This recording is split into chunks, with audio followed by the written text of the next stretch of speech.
section 9.3, which is on exponential functions and graphs. All right, the first part of this section is just some calculator work. If you'll notice on number 1, it wants you to calculate what e to the 4th power is, and e is a number that's going to come up when you talk about things like compounding interest continually and things like that we'll see later on in another section. But for now, this right here, so on your calculator, you'll notice right here, this ln button, right above it, there's an e to the x. So if you'll notice, that's all you need to do. So since it's blue, you'll need to push your second button first. So second, and then the ln, which will get you up to e to the x. So once you do that, you'll have the little e that has, and then it's automatically going up into the exponent. So I just need to type in the 4 for the exponent, and then hit enter. So it's going to give me this long decimal, and yours, we'll always say to round it to 4 decimal places. So count 1, 2, 3, 4 places after the decimal, which is this 1. So right after that, I see a 5, which means since this is 5 or greater, that means to round the 1 up to a 2. So it'll just simply be 54.5982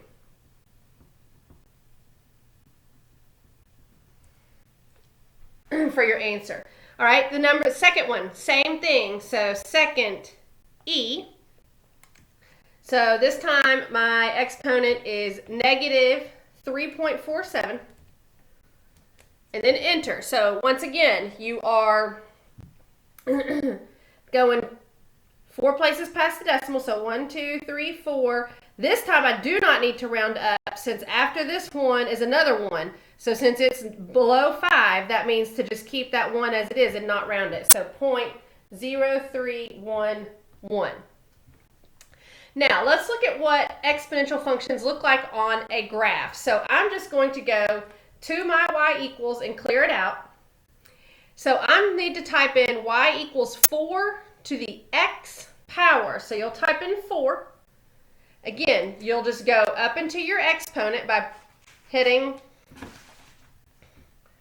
this button right here, and then put your x as your exponent.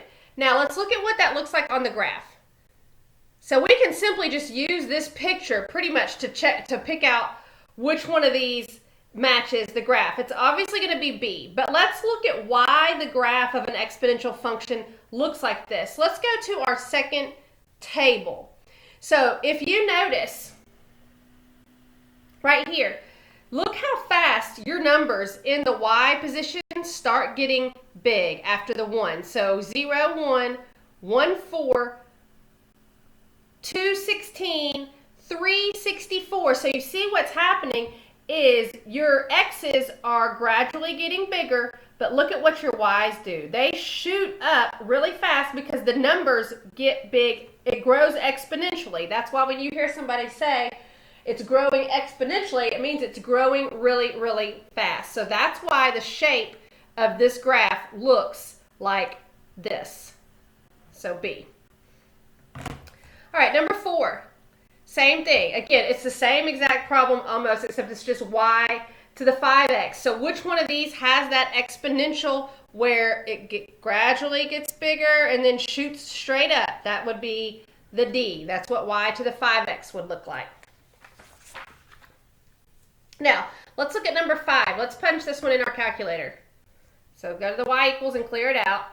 Open parentheses, 1 over 5. Whoops, 5. Close parentheses to the x power. Let's look at what that looks like on the graph. So this time it goes the other way, and that is because if what you are raising to the x power is below 1, it will go the other way from what the other ones, the number 3 and number 4 were going. So which one looks like this? So again, this is what the last 2 problems have looked like. This is a cube root function. Now, these both resemble this. So let's look at how we can distinguish between one or the other. Look at what this one does. It comes right up to that x-axis, but it doesn't cross it. So that's why it's B and not D. So because if you notice, this function right here, this graph crosses through the x-axis, which is why it's not that one. Number 6, y equals, or f of x, which is the same thing as saying y equals. So again, go to your y equals 3 over 10 e. So again, second e. And once you type in the e, it's already expecting you to type in an exponent. So it's already up in the exponent, and we'll put in the x, and then look at what it looks like on the graph. So it looks like number 3 and number 4 do, because this e, if you type in e in your calculator, just e would be 2.71, and then it gives a big long decimal. So this 3/10 times e is what makes it bigger than 1, which makes it have this exponential shape instead of going down like the last one. Okay, so let's see which one. Oh, let's look. A and D are very similar, so we need to see which one of these matches what we are talking about. Look at where this graph, so we know it's not either one of those. So the difference between these two graphs is where they cross the y-axis. Look, this one crosses the y-axis at 1. This one crosses it down closer to the origin. So when I'm looking at this, I want the one that goes through crosses this y-axis closer to the origin, not up by 1. So that's why it is A.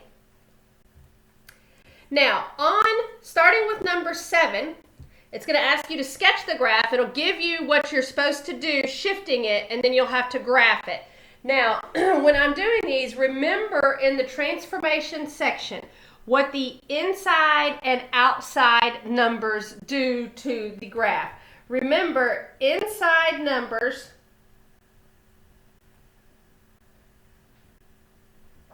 shift left and right, but you go opposite of the sign. Remember that about the transformation. So opposite sign, which means if it's a plus, it's actually shifting you left, and if it's a minus, it's shifting you right. Okay, outside numbers shift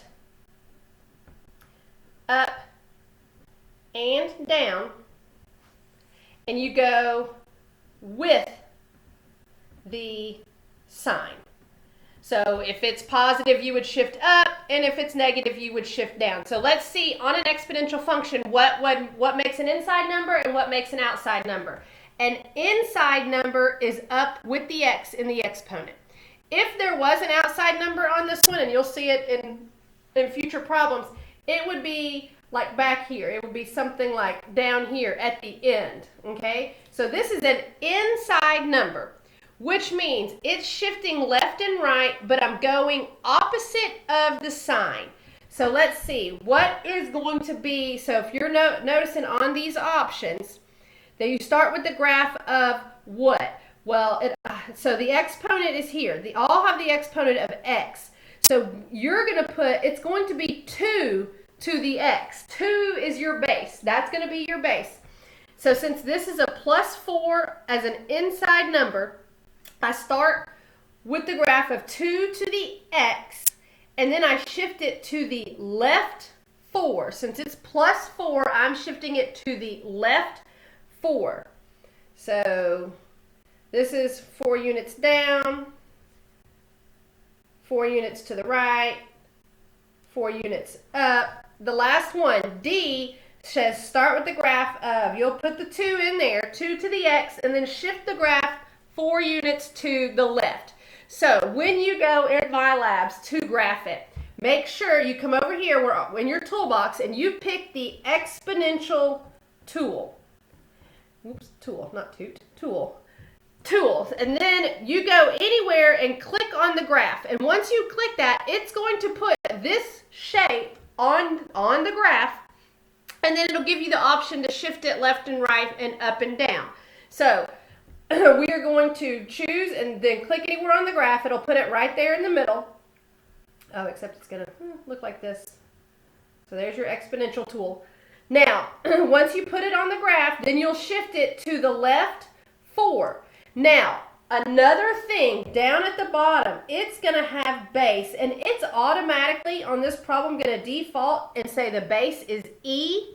You do not want the base to be E. You need to go down there and take away that E and put in your base as 2, because remember, your base is 2. So you need to choose your exponential tool, click on the graph, shift it to the left 4, and then change the base from E to 2 before you click Save and Graph. All right, number 8. Same kind of thing. Sketch the graph of f of x equals 3 to the x minus 3. Then describe how the graph can be obtained from the graph of a basic exponential function. So again, you're starting with the graph. It's going to give you some options for this first blank. It'll give you this drop down. Well, the base is, you're going to start off with 3 to the x. Now, this one, that is an outside number. So do you see the difference between the last one? This is where an inside number would be up here in the exponent with the x, which would shift it left and right, but go opposite the sign. This is what an outside number would look like. It's down, not in the exponent. So this is actually, since it's minus 3 on the outside, it's going to shift it down 3 units. And again, then you'll go choose the exponential tool, place it anywhere on the graph, drop the exponential graph, and then shift it down 3. And again, make sure you check the base, because if it's not a 3, you need to make sure that your base is 3 on this problem. Number 9. Okay, so this has some new stuff on it. On number 9, it's still going to be an exponential. Now, when you have this negative up here in the x, that is actually going to reflect it across the y-axis. Okay, a negative x will reflect it across the y-axis. So it starts with base 3 to the x. Up here, so this is an inside number. So since it is a positive 2, it's actually going to shift it to the left 2 for the inside number. This positive 1, since it's outside, it's going to shift it up 1. So when you choose, you need to make sure that you choose shift the graph of y to the 3x, the left 2, then reflect it across the y, and then shift it up 1. So left 2, reflect it across the y, left 2, reflect it across the y, and shift it up 1 unit. So you'll have to do those 3 things when you come over here. And again, it'll give you the option. It'll say reflect across x or reflect across y. This, since it's the x that's negative, this right here is what shifts or reflects it across the y-axis, that negative x. Number 10, same thing. So there's all kinds of things happening. You're starting this negative that's not the x. This negative right here is going to reflect it across the x. So there's 3 things that are happening. Reflecting across y, reflecting across x, and up 5. So you are going to start with the graph of y equals 3 to the x, right? Your base is 3, not negative 3, just 3. That negative in front of the 3 is what flips it across or reflects it across the x-axis.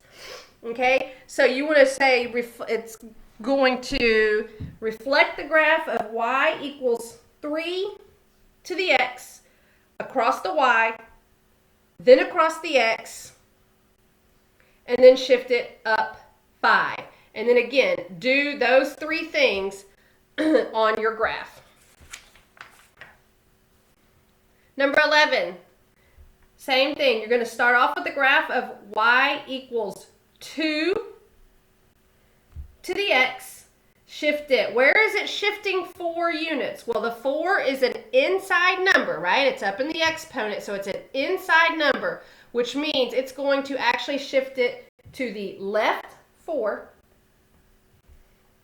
And then where is it going to shift it 5 units? Since the 5 is an outside number, it shifts it up or down, and you go with the sign. So I'm shifting it down 5 units. So left 4, down 5, and then do those things. Again, make sure that your base is 2.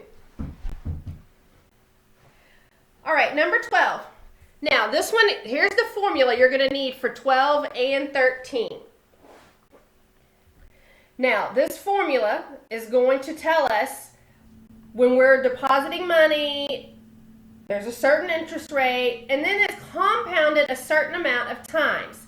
Okay, so we're going to find the function for the amount to which the investment grows after T years. So P is the principal, which is how much money is deposited in the beginning.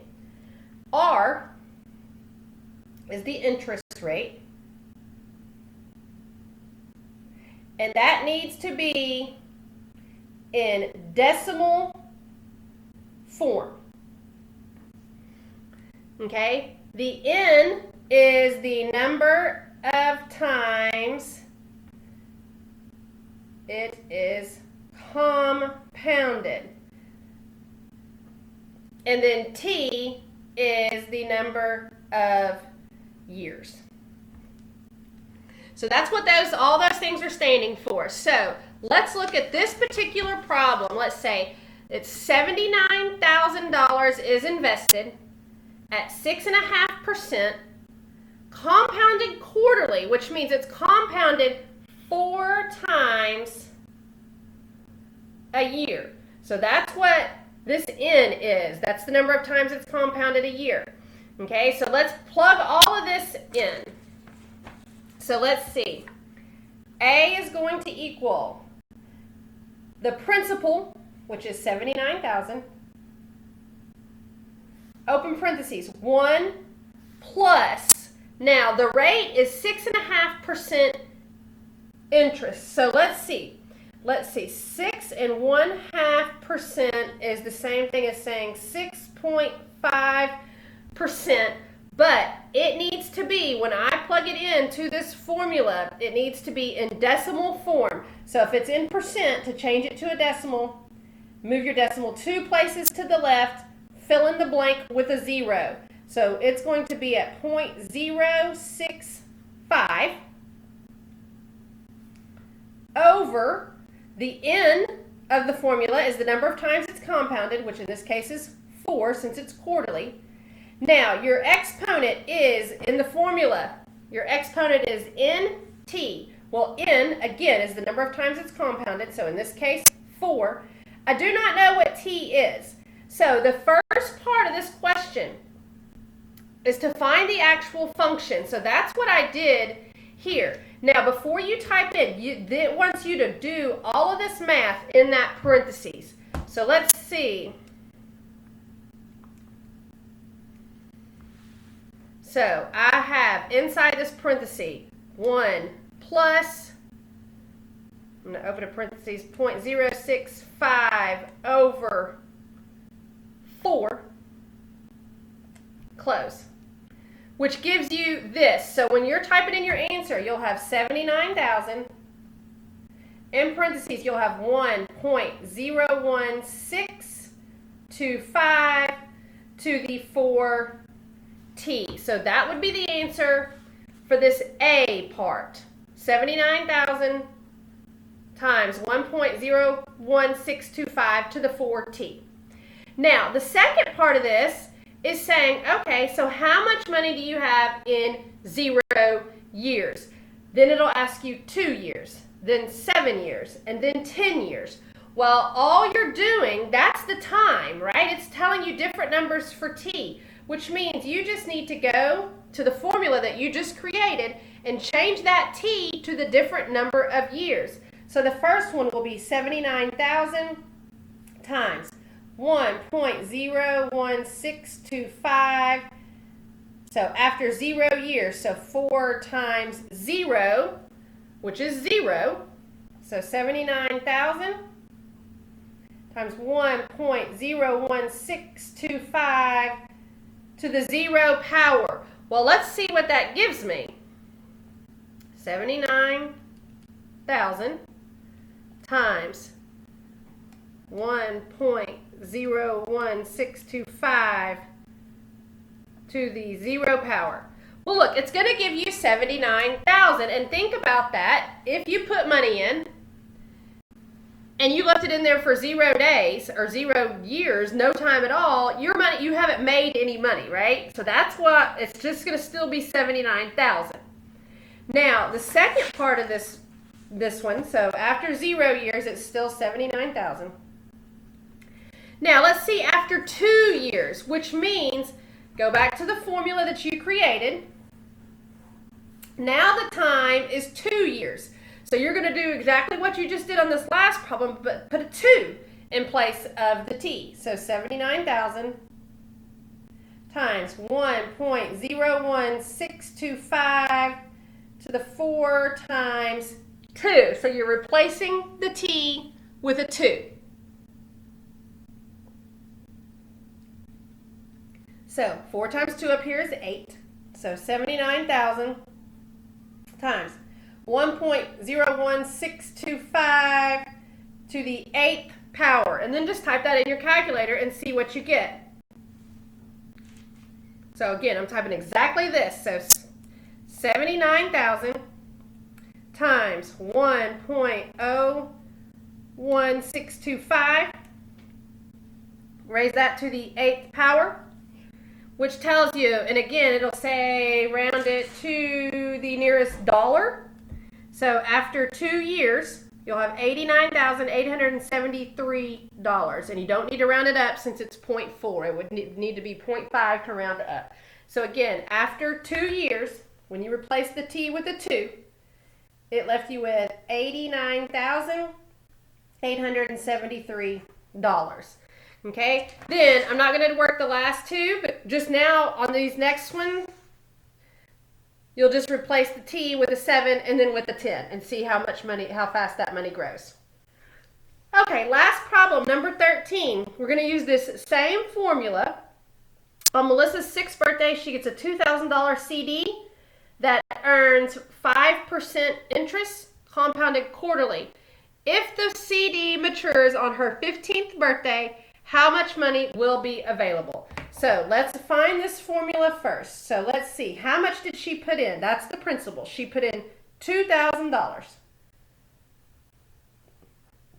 Again, this formula, 1 plus, what is the interest rate? The interest rate is 5%.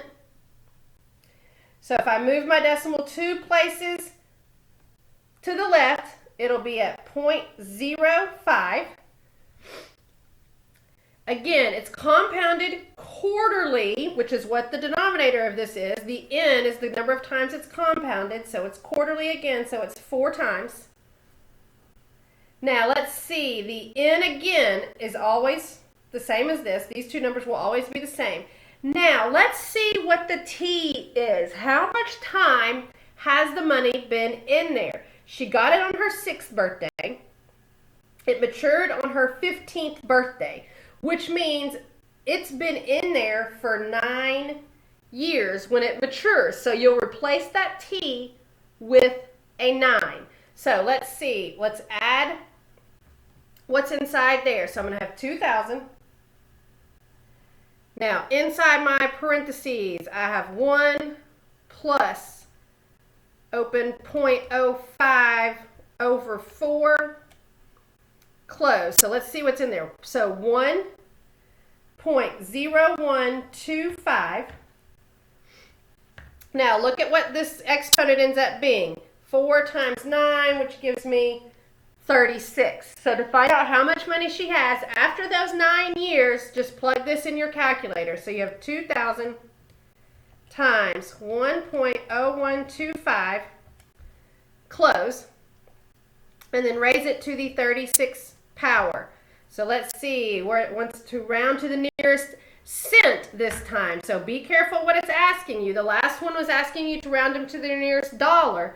This one's asking to round it to the nearest cent. So I have $3,127. Now, if I'm rounding it to the nearest cent, it wants it to stop right here. which means look after this 8, which is a 7, which means I need to round 88 up to 89. So I will have $3,127.89.